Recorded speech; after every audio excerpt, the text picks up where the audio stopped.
I'm back after a while. I have not been keeping too well in the last few days, and about a month I've not been well. But then life goes on. While I was not well, I was thinking about uh, whatever is going around me in this world, the advent of technology, how it is affecting us. This was deeply kind of you know.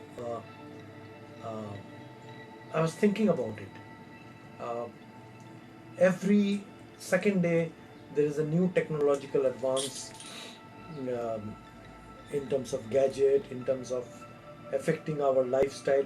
But what exactly is this leading to? I mean, uh, I don't think too many people are even aware where is this leading to. There is no good and bad in this. It's just uh, perhaps not uh, people have any idea what it means, where it ends up, what is the road that it would take. I thought I would do a little amount of stargazing in the future. Let's talk about mobile phone, the gadgets that have proliferated our everyday existence. We see these mobile phones have turned into full-fledged cameras. You are shooting movies with it. In fact, I have shot feature films with it. You're taking excellent photographs with it. If you are in any way average, artificial intelligence takes care of your flaws. We have televisions which are 8K enabled. We have cameras that are 12K enabled. The question is,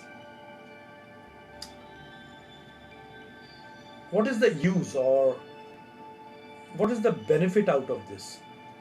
Our eyes, whether you see a 2K or a 4K or a 6K or a 8K, it doesn't see much. It doesn't see the difference when you see all these in a digital medium. So, what is the point? I would like to point out a little to what Elon Musk has been doing of late, the tech entrepreneur who has been talking about a technological Neuralink, some kind of a connectivity, brain connectivity between AI, artificial intelligence, and the human mind. Well, whatever he has been talking about is not something new. Aurobindo or Sri Aurobindo or Rishi Aurobindo has been talking about this 60, 70, 80 years ago. He was talking about something called Supraman and then Superman. Uh, Theoretical physicist or quantum physicist Michio Kaku has been talking about it extensively in his books. And Yuval Noah Harari has also been talking about it.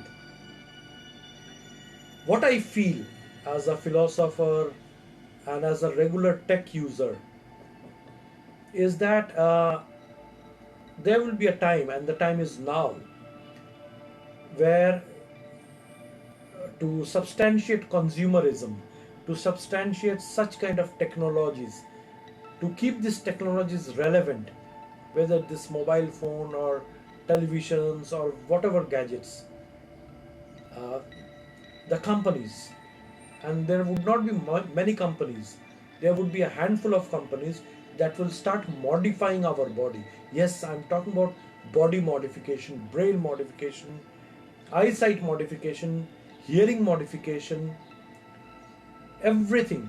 You talk about VR, virtual reality. The mobile phones are being enabled so that you can watch things in VR. They are VR glasses.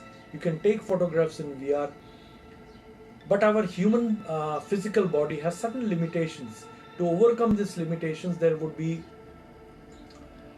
modifications in the human body, which Elon Musk has been talking about, and other billionaires will take a plunge into this direction.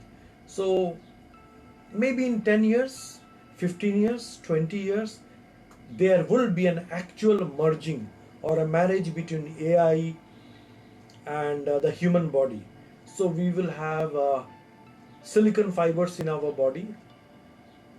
We will have retinal implants which will make us look like superhuman beings, give us uh, supernatural technologies, supernatural abilities which are unthinkable at this point of time. Well, is this good? Is this bad? I don't know. I think in a larger perspective, there is no good and bad. Perhaps this is what evolution is all about. You either stay relevant or you are made redundant by evolution. Perhaps this is the evolutionary process. It sounds cruel. The evolutionary process is cruel, but perhaps this is how it is. Uh,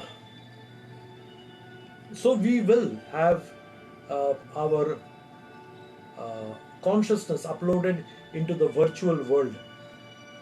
So we will not die, and maybe we will be resurrected from one singular atom once again.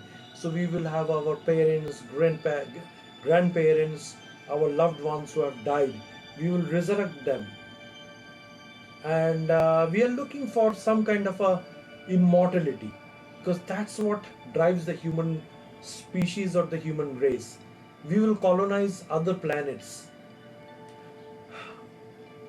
Our feelings, our emotions will undergo a radical change because it will not remain relevant. When there is a merging with AI, whatever drives you today will not drive you tomorrow.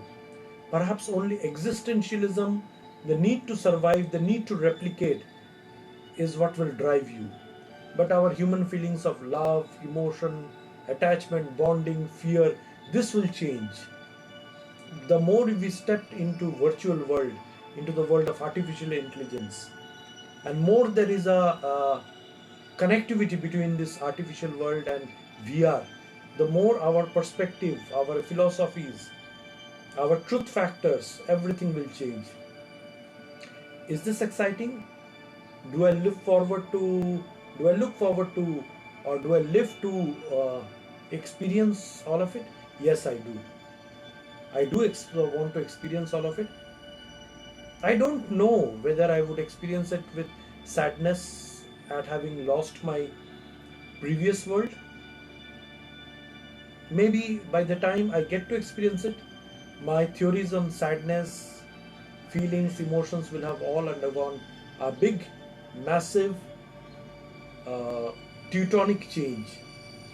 Till then, we will speak again.